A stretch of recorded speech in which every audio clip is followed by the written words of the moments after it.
Hey YouTubers, it's Charlie. This is going to be my Guardians of the Galaxy trailer Q&A. I've also got some Spider-Man Homecoming trailer news. I saw an image that said that the trailer was supposed to drop during Agents of S.H.I.E.L.D.'s winter finale this week. That's on Tuesday. So just be sure to subscribe to get that video. Make sure you turn alerts on so that you don't miss anything. They just got done showing off footage at Brazil Comic-Con, so it would make sense that if they were going to drop the trailer with Star Wars Rogue One, that they would get ready to drop it online. Q&A though, here we go. First question, Mushworks asks, I love how comic book accurate Mantis looks and acts.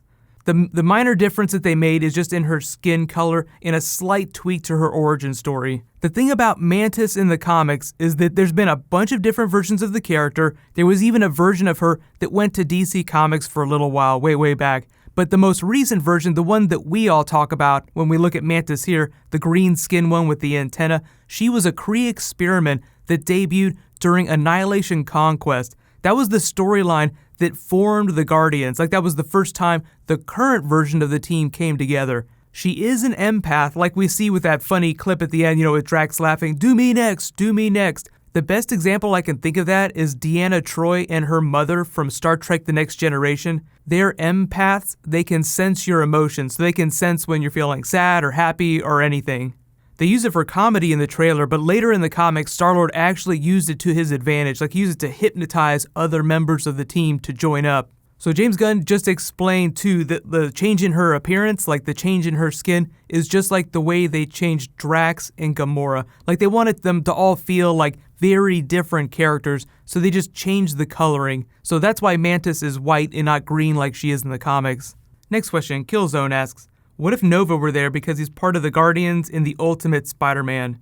So I think the reason that James Gunn said he didn't want to put Nova in is just because he's not a huge fan of the character. He doesn't hate him, but he just wanted Peter Quill to feel like he was alone in the galaxy. That was one of the big things about the first movie, is that like they were all a bunch of people without a family, then they became a family through the course of the film. So that's why they all needed to feel like outsiders. And I think they also wanted to try and avoid any Green Lantern looking stuff. Like that's why they changed Captain Marvel's backstory, or they will change Captain Marvel's backstory whenever they do her movie, just because the comic book version of the story reads a lot like how Green Lantern got his powers. Next question, Fuzzy Bear asks, I don't know why Groot hasn't learned how to speak yet besides saying, I am Groot. Well, that's just part of like the comedy of the character, is that he only can speak his name. So he just says, I am Groot, we are Groot, just variations of that. A lot of you have asked me to do a Groot video, so I'll totally do like a full bonus video on Groot's origin story and where he's from. But his race is Flora Colossus. He's from Planet X. The reason why he is so alone is because he felt like an outsider amongst his own people. They call them saplings. And he defended another mammal and ended up killing another member of his race, so he was exiled.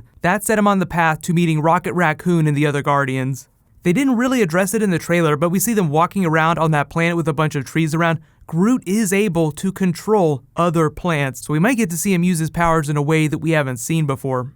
Next question, a lot of baby Groot questions. Why does Groot have teeth? Does he ever eat anything? Well, he mostly just drinks water like, plants would drink. But the thing is I think they put teeth on him just so that they wouldn't freak little kids out. Like, it would look weird if it was just like an open hole. They wanted him to feel like a tiny person, so that, they paid extra attention to his facial features. Otherwise, he'd be like a little coconut with legs running around for a couple hours. Next question, Andrew asks, I thought Jason of Spartax was his father and Captain Victoria was his half-sister. So the reason James Gunn explained this is because he also wanted Peter Quill to feel like a loner in the galaxy. I think he was also not a huge fan of the Jason of Spartax and the Spartoy Empire. So even though he wanted Peter Quill to feel like this prince in the galaxy from this grand heritage, he wanted to use Ego the Living Planet just so that everybody would feel that much more lonely. Next question, Lorenzo asks, I'm just hoping Adam Warlock shows up.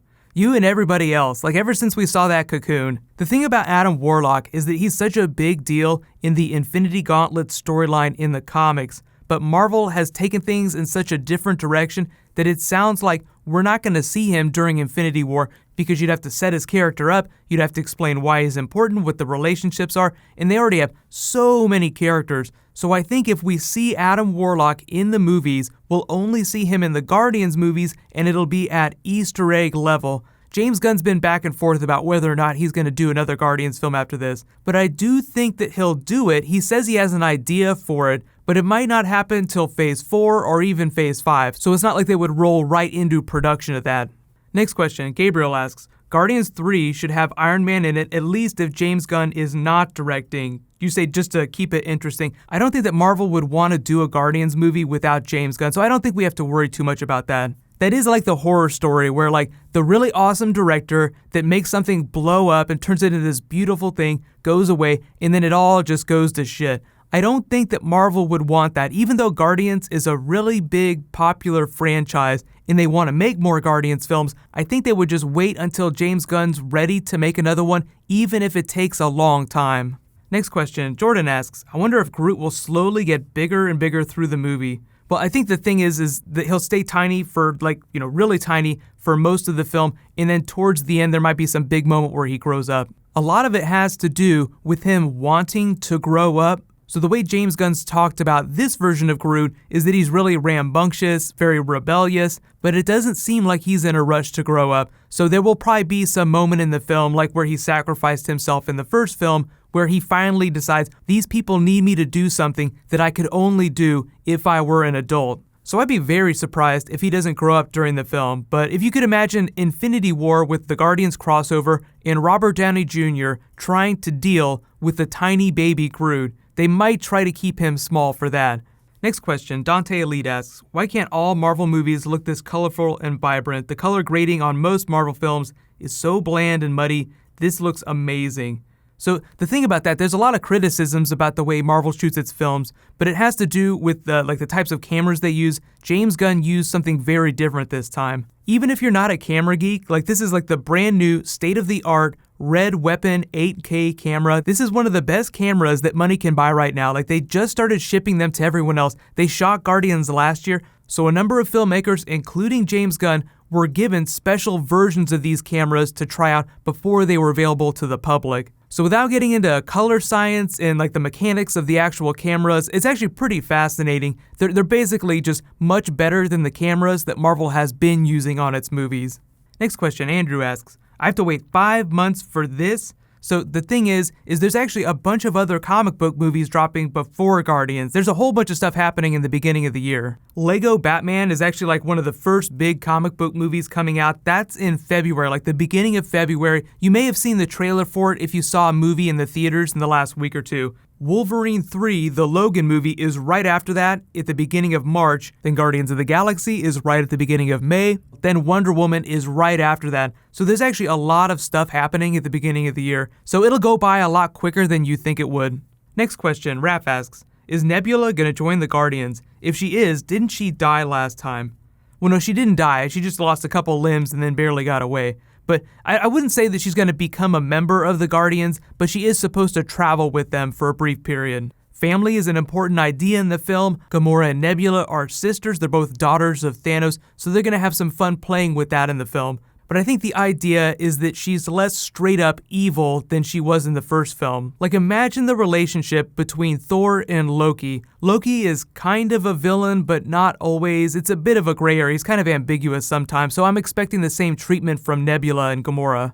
Next question, Simon asks, so is Vin Diesel still playing Groot? Yeah, he still did the voice, but obviously they modulated it so that it sounds like it's coming out of a really tiny person. You probably could have hired any kind of voice actor to do a Groot voice, but I think the idea is that if he might grow big in the film, he would need to have that Vin Diesel Groot voice, so that's probably why they brought him back. But he essentially spoke all the lines that he needed to speak, and then they changed the voice to make it sound like it was coming out of that teeny tiny little mouth. Next question, Danny asks, who is Wonderman? So I assume you're talking about Nathan Fillion. So the character he's playing in the movie seems just like a normal actor, but Wonderman in the comics is actually this really weird story. He's kind of this big Avenger that they can't really use anymore because of IP rights. The biggest story in the comics most people remember about Wonderman is that they used his brainwaves and his personality matrix to revive Vision. So he got his powers in this chemical accident with Baron Zemo, but he's effectively about as strong as Thor. And way back during Stan Lee era Marvel, there was this big copyright fight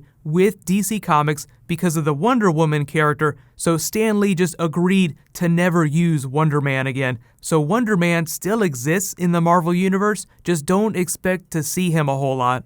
Thank you everybody for submitting questions. These are always a ton of fun to do. I'll start doing more Q&As. I will do a Spider-Man trailer Q&A whenever that drops this week, so leave all your questions. And I'll say congratulations to this giveaway winner, Rasheen Rue. You win a $30 Comixology gift card. There will be a new round of the Spider-Man giveaway the next time I post a Marvel video. I'll just remind everyone when I post that.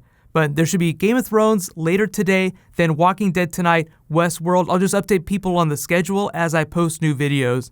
While you guys wait for that to post, you can click here to rewatch the Guardians trailer, and you can click here for my breakdown of that Spider-Man Homecoming footage they showed off a couple days ago. Thank you so much for watching, everybody. Let's high five. I'll see you guys tonight.